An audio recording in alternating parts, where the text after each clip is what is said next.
9 December 1992 সালে এই দিনেই ভাঙা হয়েছিল বাবরি মসজিদ। এই দিনটিকে সংহতি দিবস হিসেবে পালন করে তৃণমূল। শনিবার সকালে সংহতি দিবস উপলক্ষে ঐক্যের বার্তা দিলেন মমতা বন্দ্যোপাধ্যায়। সোশ্যাল মিডিয়ায় লিখলেন, বাংলার মাটি একতার মাটি, এই মাটি রবীন্দ্রনাথের মাটি, নজরুলের মাটি, রামকৃষ্ণ বিবেকানন্দের মাটি। এই মাটি কখনো মাথা নত করেনি বিভেদের কাছে, আগামী দিনেও করবে না। যারা সাম্প্রদায়িকতার আগুন জ্বালিয়ে দেশকে ধ্বংস করার খেলায় মেতেছে, তাদের বিরুদ্ধে আমাদের লড়াই জারি থাকবে। এদিন বেলা 12টা নাগাদ রেড রোডে তৃণমূলের সংহতি দিবসের অনুষ্ঠান শুরু হয়। ঐক্য এবং সম্প্রীতির বার্তা দেন তৃণমূল নেতারা।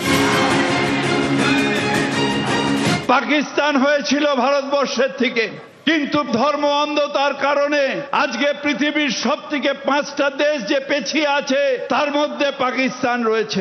ধর্ম নিরপেক্ষতার কারণে থেকে আগে যে 5টা দেশ যার নাম নেওয়া হয় সেটার মধ্যে ভারতবর্ষ আছে। তার কারণ ভারতবর্ষের ঐক্যই ভারতবর্ষের শক্তি।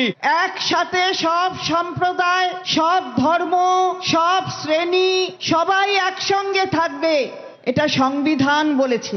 যে সংবিধানের শপথ নিয়ে যারা সম্প্রীতিকে নষ্ট করছে, সংহতি দিবসের মঞ্চ থেকে তাদের ধিক্কার জানাই।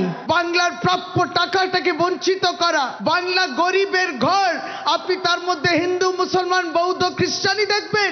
100 দিনের টাকা রুখে দিল যারা, তারা উন্নয়নের বিরুদ্ধে কাজ করলো, সংবিধানের বিরুদ্ধে কাজ করলো। নিউজ 18 বাংলা।